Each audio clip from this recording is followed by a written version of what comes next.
ምናልባት ይሄ ለአብዛኛው የዓለም ሕዝብ ስለ ተራ የሶሻል ሚዲያ ዝነኛ ልጅ የተነገረ ወሬ ነው። ምናልባት ለእናንተ የአንድ ተራ ወጣት ታሪክ ነው። እውነቱ ግን ከዚህ ፍጹም የራቀ ነው። ይህ አንድ በማህበራዊ ሚዲያ ዝነኛ መሆን የቻለ ታዳጊ ልጅ እንዴት ቀልዶቹ በዓለም ፖለቲካ ውስጥ ድርሻ እንዳላቸው፣ እንዴት በዙረት ታሪኩ መሃል ወደ ጂኦፖለቲክሱ መሃል ሰተት ብሎ እንደገባ የሚናገር ልዩ የፈታ ዴሊ ታሪክ ነው። ለምን ስለሱ ትል ይሆናል።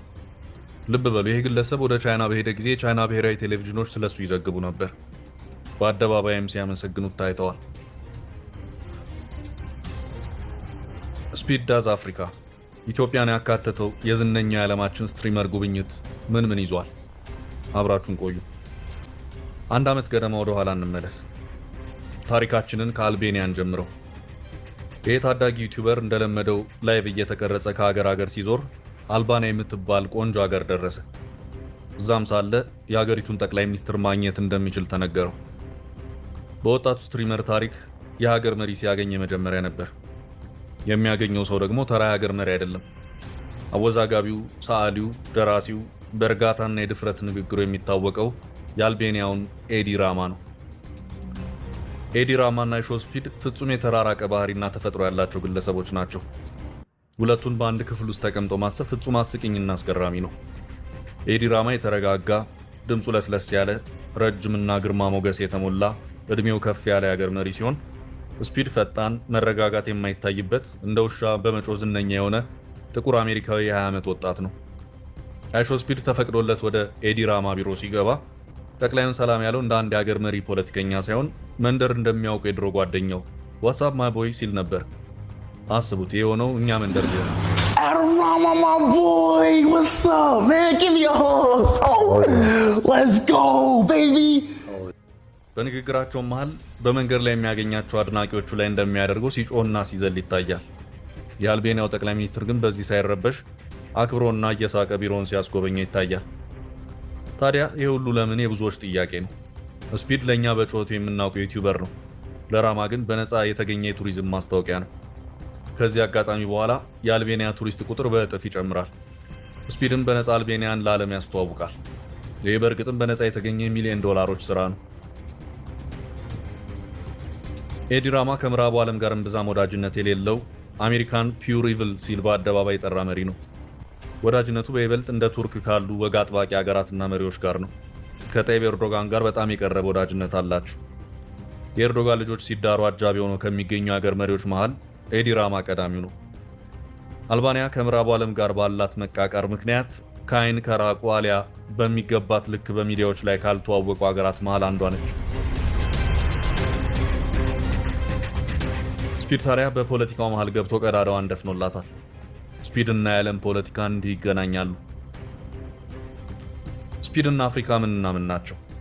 ቀጥለን እንመለከተዋለን። Oh my goodness! It's that time! Let's go!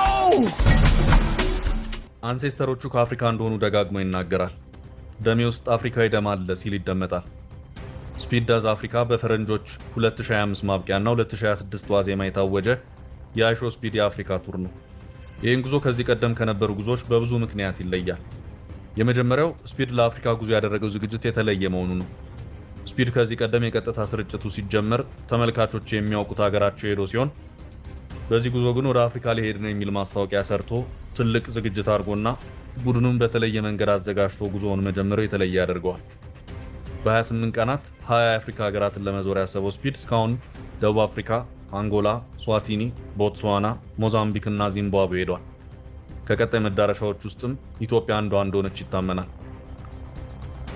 ኢትዮጵያውያን የማህበራዊ ሚዲያ ዝነኞች ከወዲሁ ግለሰቡን ለመቀበል ዝግጅት እያደረጉ እንደሆነ ሲናገሩ ይሰማል። ከግለሰቡ ጋር የመገናኘት እድሉን ለማሸነፍም ከወዲሁ ብዙዎች የቀብድ ቪዲዮዎችን እየሰሩ ወደ ግለሰቡ አድራሻ ይልካሉ። ምናልባት የሀገሪቱ መንግስት የግለሰቡን ተጽዕኖ ፈጣሪነት አምኖ ለአቀባበሉ የሚያደርገው ነገር እንዳለ የታወቀ ነገር ባይኖርም ኢትዮጵያ እድሏን በአግባቡ እንደምትጠቀምበት ይጠበቃል። እስካሁን በደረሰበት የአፍሪካ ሀገራት ጥሩ አቀባበል የተደረገለት ሲሆን የሀገራቱን ባህልና ወግ እንዲሞክር እየተደረገ እሱም ለዓለም ሕዝብ እየታየ ይገኛል። በመላው ዓለም ያሉ ከ47 ሚሊዮን በላይ ተከታዮቹ አሁን በሚገባ ስለ አፍሪካ ማወቅ ጀምረዋል። አፍሪካውያን በወደቀና በተጎሳቆለ ሁኔታ ውስጥ እንደሚኖሩ ብቻ ያውቁ የነበሩ የዓለም ሕዝቦች በአይሾስፒድ ቪዲዮዎች በኩል አመለካከታቸውን እየቀየሩ ነው።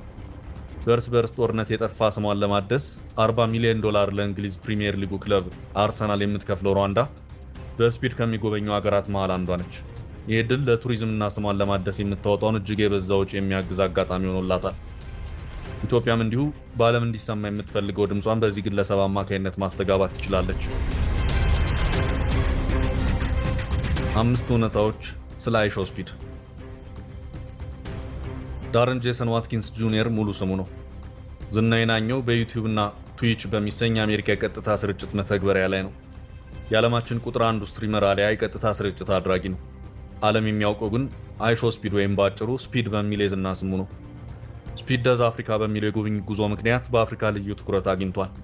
አፍሪካውያንም ስለ ስፒድ የማወቅ ፍላጎታቸው ጨምሯል። በሰዓታት ውስጥ የሚሊዮኖች አይን ከዓለም ዙሪያ ወደ አፍሪካ መመልከት ጀምረዋል። የአይሾ ስፒድ 47 ሚሊዮን ተከታዮች በዚህ ሰዓት ቀልባቸው ከአፍሪካ ሰማይ ስር ነው። ስፒድ በኬፕ ታውን እና ጆሃንስበርግ የመጀመሪያ የአፍሪካ ቀጥታ ስርጭቱ ከደቡብ አፍሪካ ባህል ጋር ራሱን በማስተዋወቅ ባህላዊ ምግቦችን በመሞከርና ከአካባቢው ታዋቂ ሰዎች ጋር በመጣመር ልዩ የሆነ የቀጥታ ስርጭቱን አከናውኗል። በሌላ ዓለም የሚገኙ ሰዎች ስለ አፍሪካ ያላቸው አመለካከትም በአንድ ምሽት እንዲቀየር አድርጓል።